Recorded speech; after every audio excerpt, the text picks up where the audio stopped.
How do you get a raise? How do you earn and command the salary that you deserve? Just like everything else in your career and business, it all comes down to confidence, to your ability to assert what you are worth and make others see that about yourself and what you bring to a company, to an organization, to your own business and the fees that you command.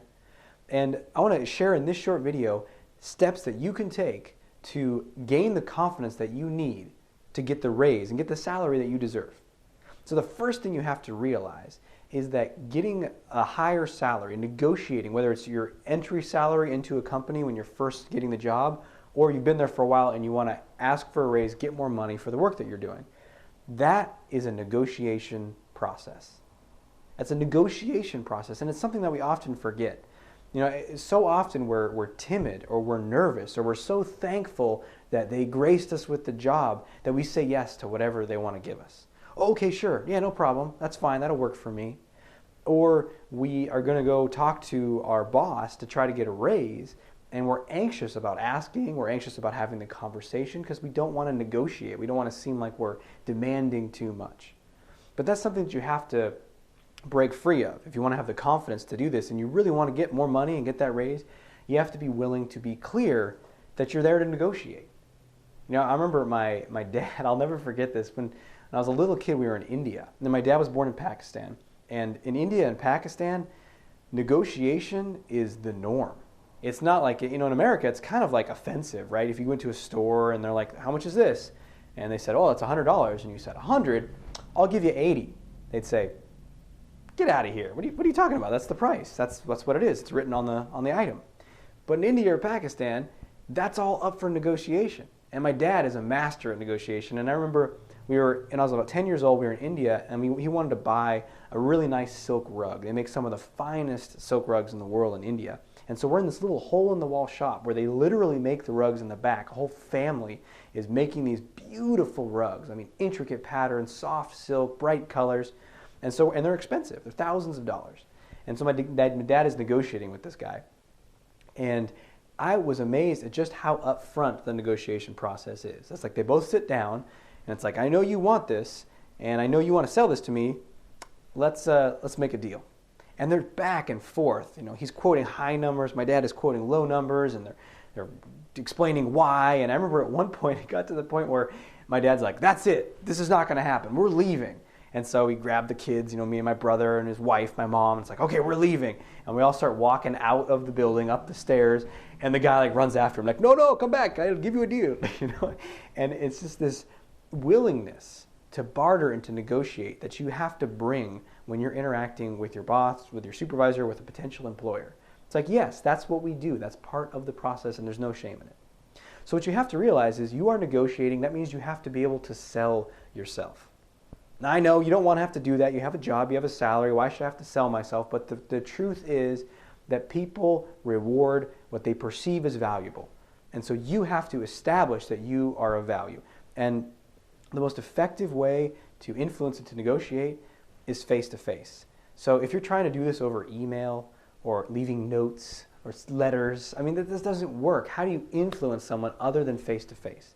So I know it's uncomfortable. I know it takes more courage, but you have to be willing to have the conversation with your boss face-to-face. Don't just send him an email and say, I want more money.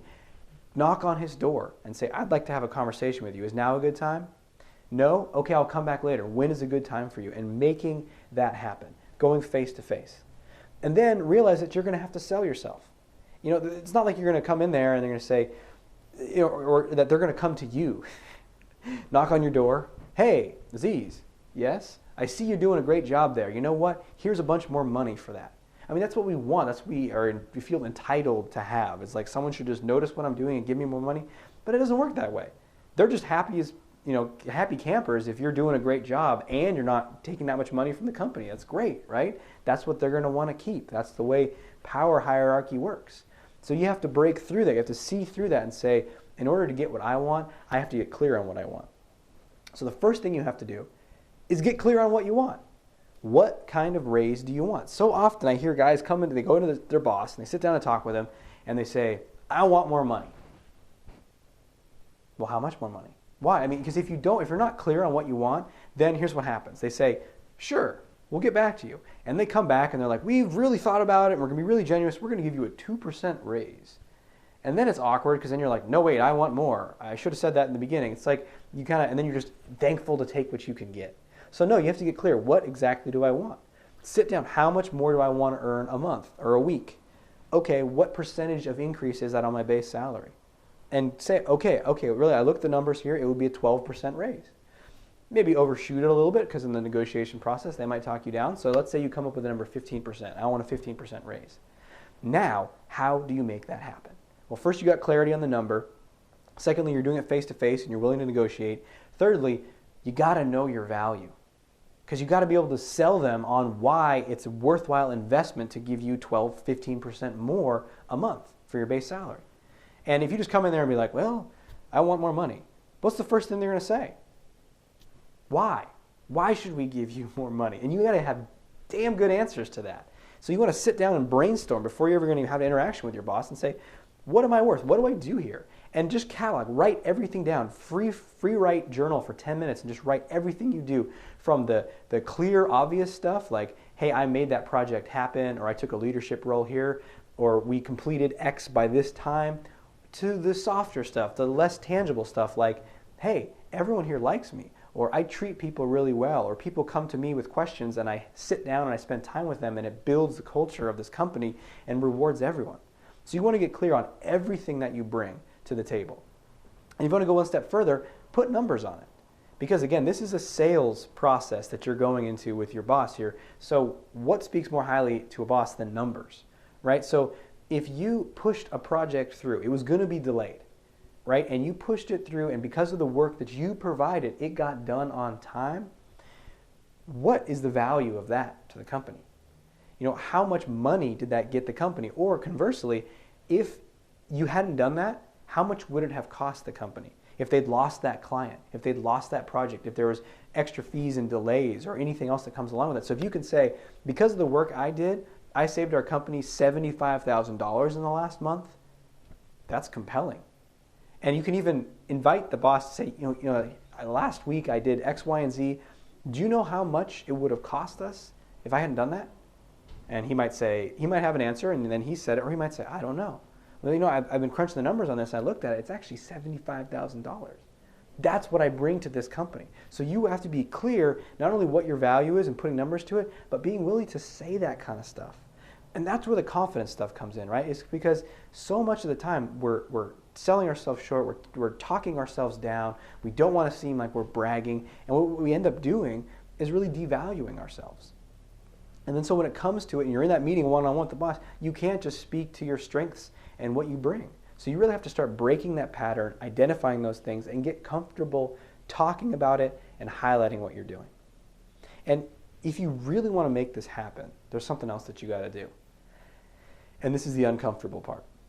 Now, I know you might think that we've already gone over the uncomfortable part, but we haven't. The uncomfortable part is you have to really know the reality of what's out there. So let's say you're making $80,000 a year right now, and you want to get a raise to make it $96,000 a year or $100,000 a year, whatever that is, some percentage raise. And what you need to do is you need to go out into the world and see what other jobs are available to you to see if that's even, would someone pay you $100,000 for the work that you're doing?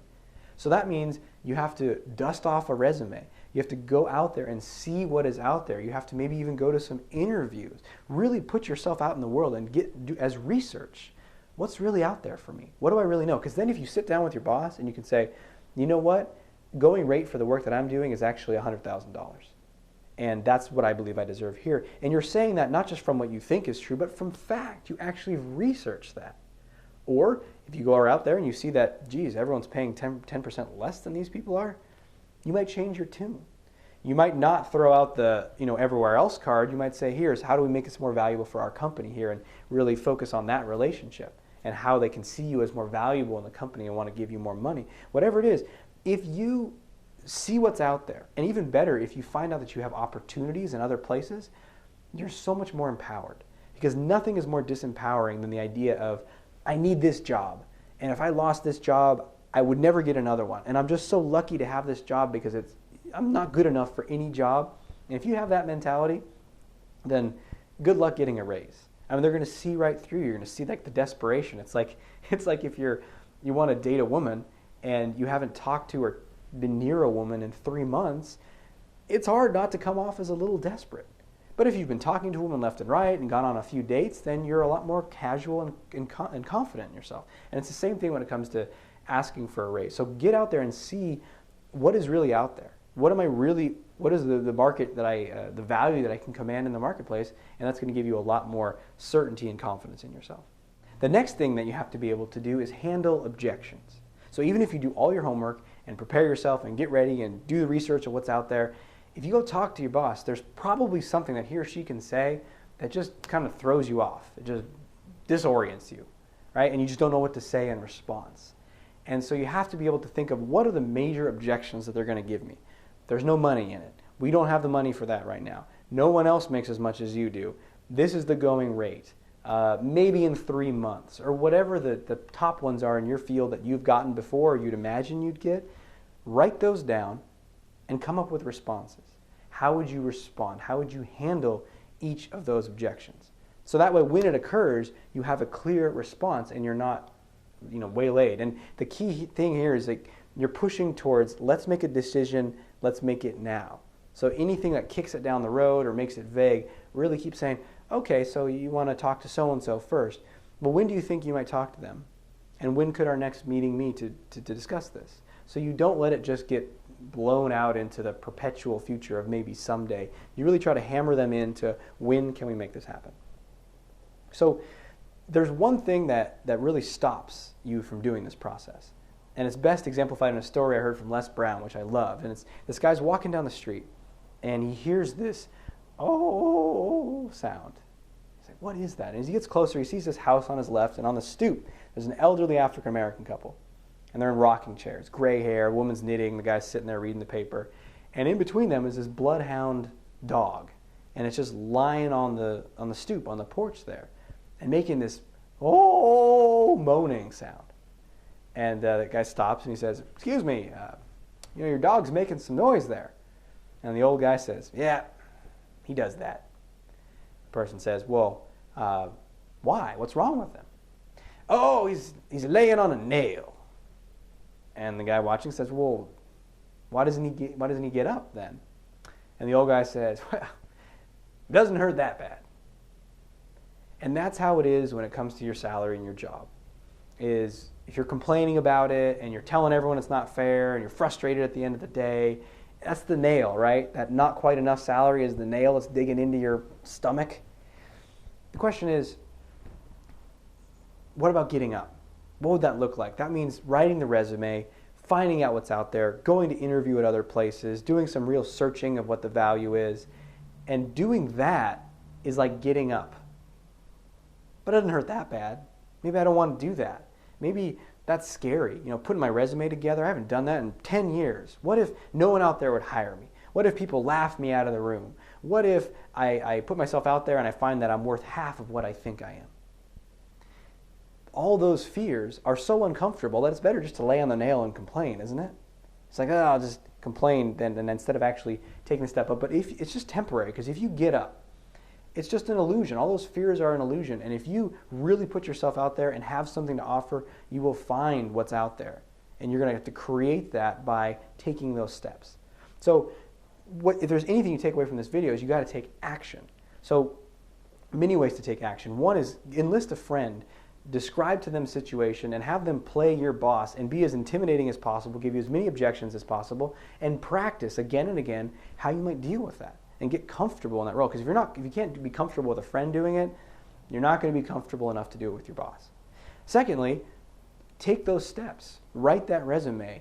Create, go out there and research what's out there. Do some headhunting interviews. Just see what your other options are. And even if you never take those options, it profoundly helps you in your sense of empowerment and confidence in the company that you're in right now. So go ahead and take those action steps and do the steps you need to ask for and command the salary that you deserve. And if you want to go way deeper in this and really unlock that confidence, then contact me for confidence coaching. And this is just one of the many things that we can work on together. So thanks for listening, and I'll talk to you soon.